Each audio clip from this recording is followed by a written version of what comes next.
Do you know any Christmas traditions? Hello and welcome to today's English question.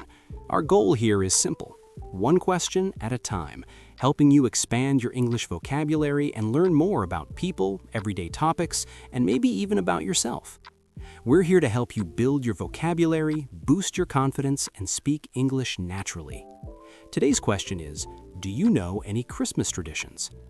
Christmas traditions are so varied and can tell us a lot about the history and culture of different places. They're also a fantastic way to practice English because they involve describing customs, sharing personal experiences, and talking about feelings. Let's start by thinking about what a tradition is. A tradition is a belief or behavior passed down within a group or society with symbolic meaning or special significance, with origins in the past. Christmas traditions, therefore, are the customs and practices associated with celebrating Christmas. One of the most well-known Christmas traditions globally is decorating a Christmas tree. This custom has roots in pagan traditions celebrating the winter solstice, but it evolved into a Christian practice. People often decorate their trees with ornaments, lights, and a star or angel at the top. The tree is usually placed in the living room and remains there throughout the Christmas season, often until Epiphany. Another very common tradition is giving gifts. The practice of gift-giving is believed to represent the gifts brought by the wise men to baby Jesus. Today, it's a widespread custom where families and friends exchange presents, often on Christmas morning. This tradition is a great way to learn vocabulary related to shopping, wrapping, and expressing gratitude. Christmas carols are also a significant part of the celebrations.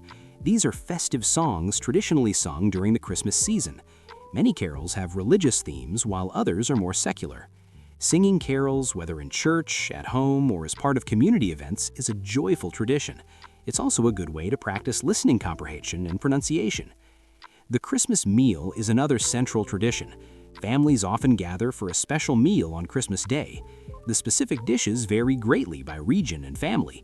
For example, in the UK, roast turkey or goose is a common main course, often served with roast potatoes, vegetables, and gravy. In other countries, you might find ham, seafood, or specific regional dishes.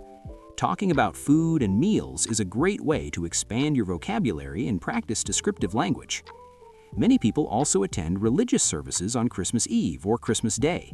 Midnight Mass on Christmas Eve is a particularly important service for Christians. These services are a solemn and beautiful part of the tradition for many, focusing on the religious significance of Christmas. Let's think about some more specific traditions. In many Western countries, Santa Claus, also known as Father Christmas or Saint Nicholas, is a legendary figure who brings gifts to well-behaved children on Christmas Eve. Children often leave out milk and cookies for Santa and carrots for his reindeer.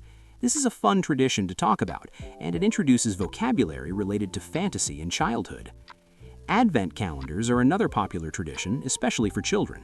These are calendars used to count the days leading up to Christmas. Typically, they have a door for each day, and behind each door is a small gift, a picture, or a chocolate. This tradition helps build anticipation for Christmas Day and is a good way to talk about numbers and days of the week. In some countries, like Germany, the tradition of the Christmas market is very popular. These are outdoor markets that pop up in town squares during the Advent season, selling festive food, drinks, decorations, and crafts. They're often filled with twinkling lights and a lively atmosphere. In Scandinavia, the tradition of St. Lucia's Day, celebrated on December 13th, is significant. Young girls dressed in white robes and wearing a crown of candles lead processions and serve saffron buns. This tradition highlights the importance of light during the dark winter months. In Italy, the nativity scene, or presepe, is a very important tradition. Families create elaborate displays depicting the birth of Jesus, often with detailed figurines. This tradition emphasizes the religious origins of Christmas. In Mexico, the Posadas are celebrated for 9 nights leading up to Christmas. These are reenactments of Mary and Joseph's search for lodging in Bethlehem. People go from house to house, singing carols and asking for shelter before ending with a party. As you can see, Christmas traditions are incredibly diverse, reflecting the cultural tapestry of the world. Learning about these traditions can be a wonderful way to improve your English. You can expand your vocabulary.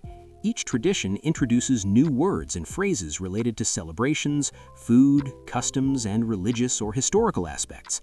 For example, words like ornaments, carols, nativity scene, advent, solstice, secular, solemn, elaborate, reenactment, and figurines are all useful. Practice descriptive language. When you describe a tradition, you need to use adjectives and adverbs to paint a picture for your listener. You'll talk about colors, sounds, smells, and feelings. Develop storytelling skills. Sharing a personal memory of a Christmas tradition or explaining a tradition from your culture requires you to structure your thoughts and tell a coherent story. Improve listening comprehension. By listening to others talk about their traditions, you'll get used to different accents, speech patterns, and vocabulary. Build confidence. Talking about familiar topics like holidays and traditions can help you feel more comfortable expressing yourself in English. So, let's think about how you can use this. You could describe your favorite Christmas tradition. What do you do? Who do you do it with? Why is it special to you? Compare and contrast traditions. How is a tradition from your country similar or different from a tradition you've learned about today? Explain the meaning behind a tradition. What is the history or cultural significance? Share a Christmas memory. Share a funny, heartwarming, or memorable experience related to Christmas. For instance, if you wanted to describe decorating the Christmas tree, you could say, "In my family, we always decorate the Christmas tree on the first weekend of December. We put on some Christmas music and everyone helps. My mom usually puts up the lights first and then we hang the ornaments. I have a special ornament that my grandmother gave me when I was a child, so I always make sure to hang that one in a good spot." If you wanted to explain the meaning of gift giving, you might say, "The tradition of gift giving at Christmas is said to represent the gifts brought by the wise men to baby Jesus. For us, it's a way to show love and appreciation for our family and friends. We try to pick out gifts that we think the other person will really like or need." Remember, the goal is not just to learn new words, but to use them in a meaningful way. Don't be afraid to make mistakes. Every conversation, every description is an opportunity to learn and improve. So, to recap, we've touched upon decorating the Christmas tree, giving gifts, singing Christmas carols, the Christmas meal, attending religious services, Santa Claus, Advent calendars, Christmas markets, St. Lucia's Day, nativity scenes, and posadas. This is just a glimpse into the vast world of Christmas traditions. Each one offers a unique window into culture and history and a fantastic opportunity to practice your English. Think about the question again. Do you know any Christmas traditions? Even if you don't celebrate Christmas, you likely know of traditions associated with it, or perhaps you have similar traditions for other holidays in your culture. The act of celebrating, gathering, and sharing is universal. We encourage you to share your thoughts and experiences. You could write them down, practice saying them out loud, or even record yourself. The more you practice, the more fluent and confident you will become. Thank you for joining us on today's English question. We hope you found this discussion on Christmas traditions informative and useful for your English learning journey. We'll be back next time with another question to help you master English one question at a time. Until then, happy learning.